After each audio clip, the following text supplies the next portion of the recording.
हे मधुसूदन, तुम कहते हो कि मनुष्य अपनी अंतिम सांस तक भी माया मोह में पड़ा रहता है,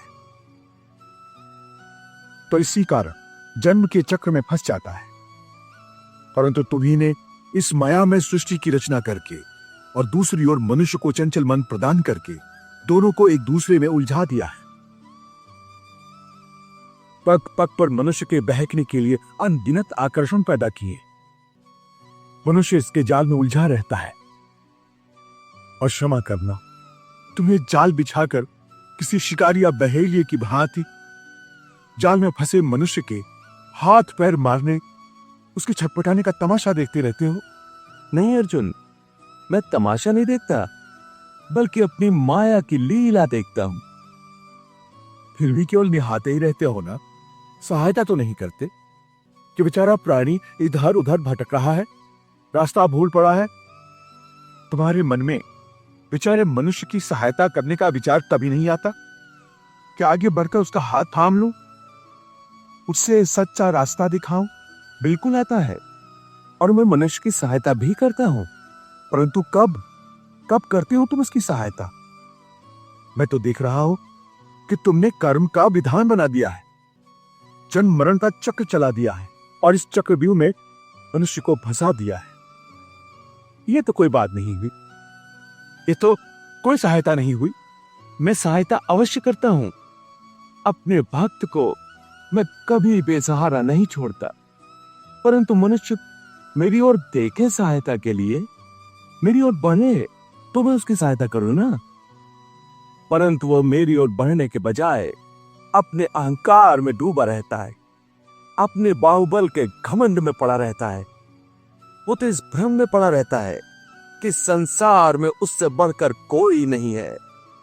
वो तो केवल अपनी बुद्धि और अपने बल पर ही भरोसा करता है। अपने बाहुबल पर उसे अपने परमात्मा से भी अधिक विश्वास होता है।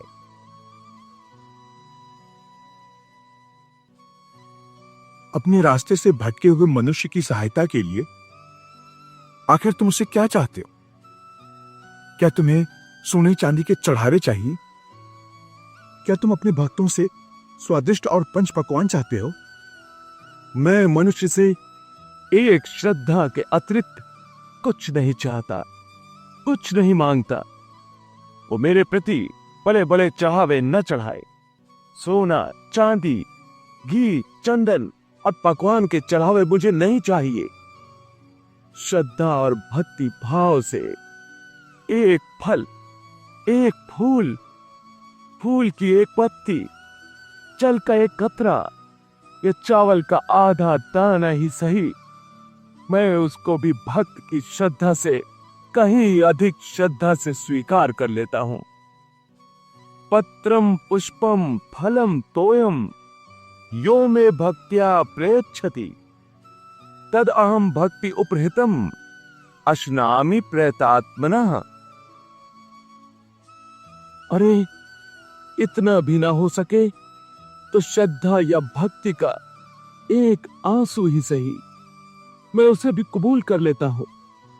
श्रद्धा में डूबे उस एक आंसू में मेरा सारा अस्तित्व सराबोर हो जाता है। भक्ति अथवा पश्चाताप का ये आंसू चाहे लाखों पाप करने के बाद अंतिम क्षण में क्यों न बहाया गया हो, मैं उस अनुपम भेद को भी स्वीकार कर लेता हूं और मनुष्य के सारे पापों को उस आंसू से धोकर उसे नवजात शिशु की तरह निष्पाप कर देता हूं। उसका कल्याण करता हूं, उसे मुक्ति देता हूं। केवल एक फल, फूल या पत्ते को अर्पण करने पर ही मुक्ति दे देते हो। फिर कर्म विकर्म, पाप पुण्य, धर्म विधान सब यूं ही रह जाते हैं। ये धर्म, ये विधान और उसके सारे सिद्धांत तो चंद्रमा और अनगिनत तारों की भांति होते हैं, जो अधर्म और अज्ञान के अंधकार में झिलमिलाते रहते हैं। परंतु जब भक्ति का सूर्य उदय होता है तो ये सब के सब छुप जाते हैं। अर्थात भक्ति का स्थान इतना ऊंचा है कि धर्म भी उसके सामने तुच्छ हो जाता है। हाँ, परंतु आसक्ति से रहित भक्ति, जिसके लिए किसी पंडित प्रवचन, किसी पूजा सामग्री की कोई आवश्यकता नहीं। हाँ, केवल एक शर्त है। वो शर्त क्या है मधुसूदन? पूर्ण श्रद्धा और पूर्ण भक्ति से अपने आप को, अपने सारे कर्मों को मेरे प्रति समर्पित कर दो। बस मैं अपने ऐसे भक्त को सब कुछ भुलाकर उसे मुक्ति दे देता हूं। सर्वधर्मान परित्यज्य मामेकम शरणम ब्रज, अहम त्वा सर्व पापेभ्यो मोक्षयिष्यामि मा शुचः। वाह प्रभु, वाह। भगवान, प्रभु ने आज कितनी भावुकता से अपने प्रभुत्व की विशालता और उदारता का रूप अर्जुन के माध्यम से सारे संसार को दिखा दिया है। हाँ देवी, प्रभु के अमृत वचन सारी मानव जाति के कल्याण के लिए है।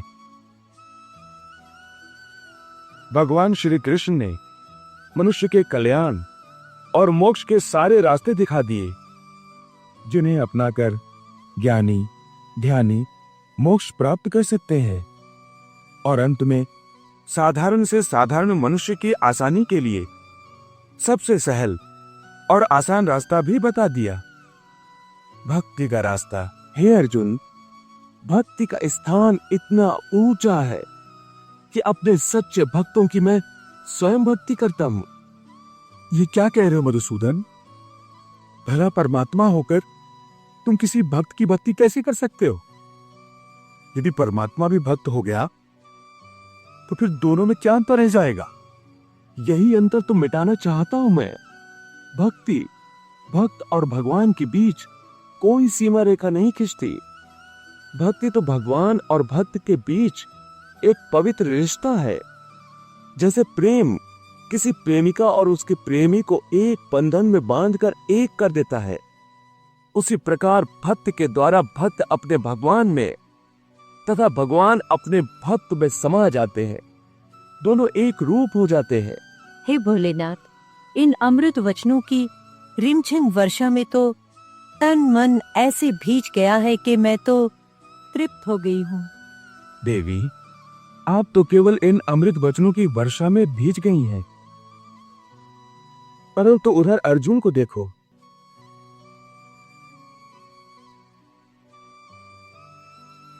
इस अमृत वर्षा में तो उसका पूरा अस्तित्व, उसकी आत्मा तक ऐसे बदल गई है जैसे वर्षा के पश्चात धरती हरा जोड़ा पहनकर दुल्हन बन जाती है।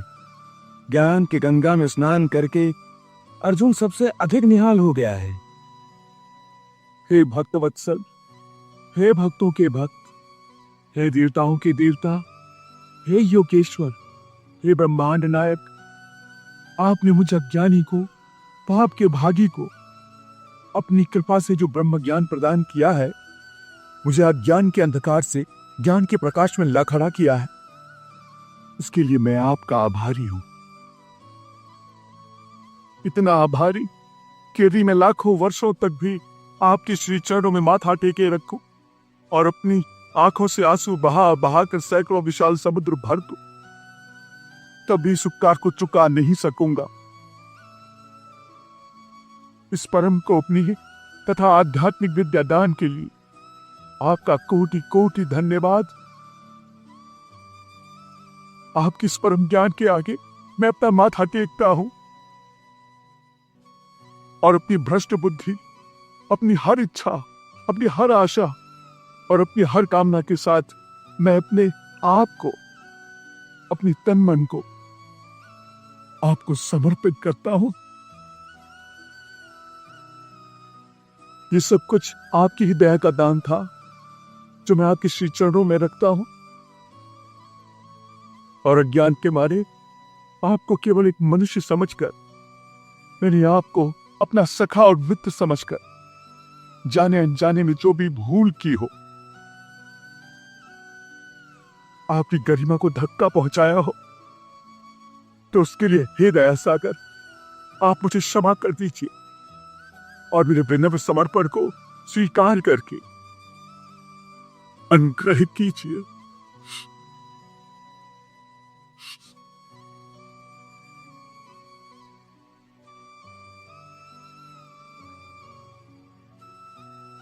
हे अर्जुन, देखो इन आंसुओं को। इन आंसुओं की गंगा में तुमने अपनी हर भूल, हर पाप को धो डाला है। अब तुम निष्पाप हो गए हो।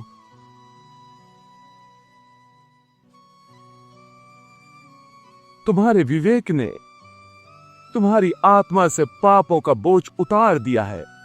हाँ प्रभु, आपके ज्ञान की दिव्य अग्नि में मेरा मन, मेरी बुद्धि, मेरा ज्ञान तथा मेरा अहंकार सब कुछ जलकर राख हो गया है। मेरी आत्मा से सारा बोझ उतर गया है। मुझे ऐसे लग रहा है जैसे एक चींटी किसी पत्ते पर बैठकर तूफानी नदी को पार कर लेती है।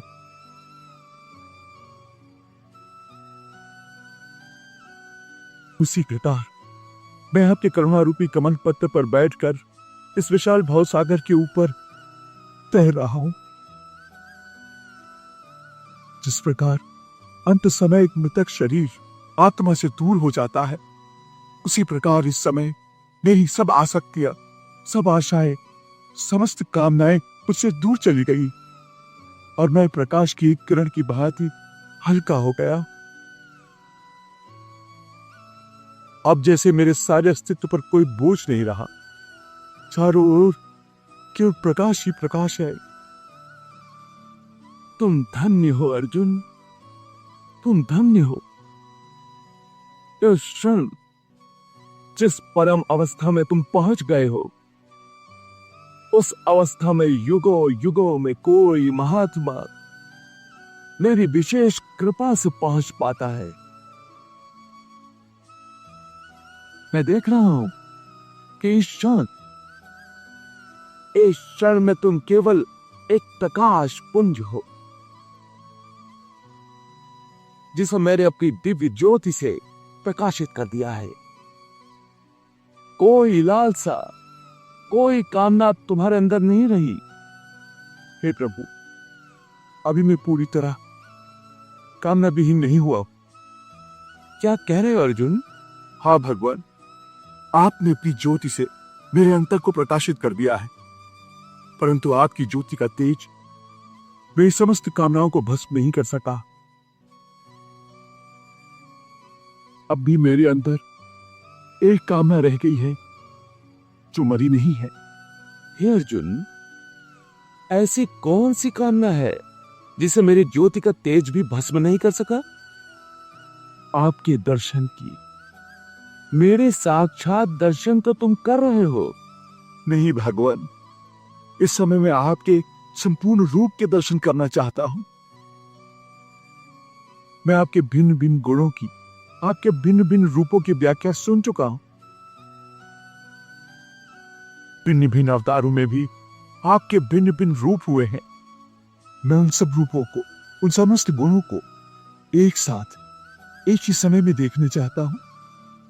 हे समस्त चराचर के स्वामी, यदि आप उस पर प्रसन्न हो तो मेरी ये अंतिम इच्छा पूरी कर दीजिए। हे पार्थ, मैंने तुम्हें सर्वदा अपना सखा कहा है। मैं तुम्हारी ये इच्छा भी अवश्य पूरी कर सकता हूं, परंतु मेरे इस विराट स्वरूप के दर्शनों का तेज तुम्हारी आंखें नहीं सह सकेंगी। हे अर्जुन, तुम्हारी दृष्टि की झोली इतनी बड़ी नहीं कि जिसमें मेरा संपूर्ण दिव्य स्वरूप समा सके। मेरे नेत्रों की झोली छोटी है, परंतु आपकी करुणा, आपकी दया तो छोटी नहीं है। सच्चा दाता एक याचक की छोटी झोली को देखकर अपना दान कम नहीं करता। उसी प्रकार हे अपरंपार, मुझे वो नेत्र प्रदान करो जिनसे मैं आपके वैराकृत के दर्शन कर सकूं। हे अर्जुन, एक सच्चे भक्त की भांति आज तुमने भगवान को हरा दिया।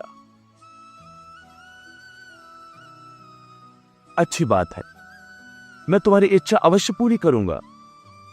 आज तुम्हारे कारण समस्त देवी देवता भी मेरे इस दुर्लभ रूप को देखकर निहाल हो जाएंगे। पहले मैं तुम्हें वो नेत्र प्रदान करता हूं जो इस विराट रूप के दर्शन कर सके।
महाविराट स्वरूप, हे महाविक्रांत रूप, हे परम देव, आपकी इस विशाल आकृति को देखकर मैं आश्चर्यचकित और भयग्रस्त हो रहा हूं। स्वर्गलोक से लेकर पाताल लोक तक केवल आपका ही विशाल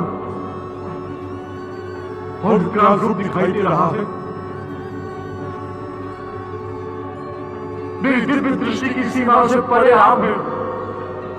आपका अस्तित्व कहां से आरंभ होता है और कहां समाप्त होता है, मेरी समझ में कुछ नहीं आ रहा है। मेरी बुद्धि भ्रमित हो रही है। कृपया मुझको समझाइए, आप कौन हैं? आप कौन हैं? आप कौन हैं? आप कौन हैं? आप कौन हैं?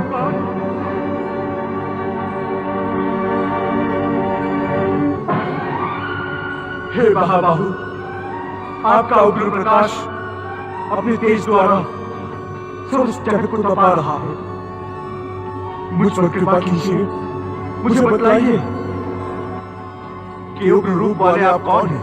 हे अर्जुन, तुम पर अनुग्रह करके मैंने अपनी योग शक्ति के प्रभाव से मेरे इस परम तेजोमय अनादि और अनंत रूप का दर्शन तुझे करा दिया है। ये जो सीमा रहित विराट रूप तुम देख रहे हो, आज से पहले मैंने किसी को नहीं दिखाया। तुम पर केवल स्नेह के कारण मैंने तुझे इस रूप के दर्शन कराए हैं। तुझे व्याकुलता नहीं होनी चाहिए। हे पांडव पुत्र, मेरी ओर देखो। मैं समस्त लोगों का नाश करने वाला महाकाल हूं। मेरे मुख में प्रति क्षण हजारों सृष्टियां विलीन होती रहती है और मेरे मुख से लाखों ब्रह्मांड प्रकट होते रहते हैं।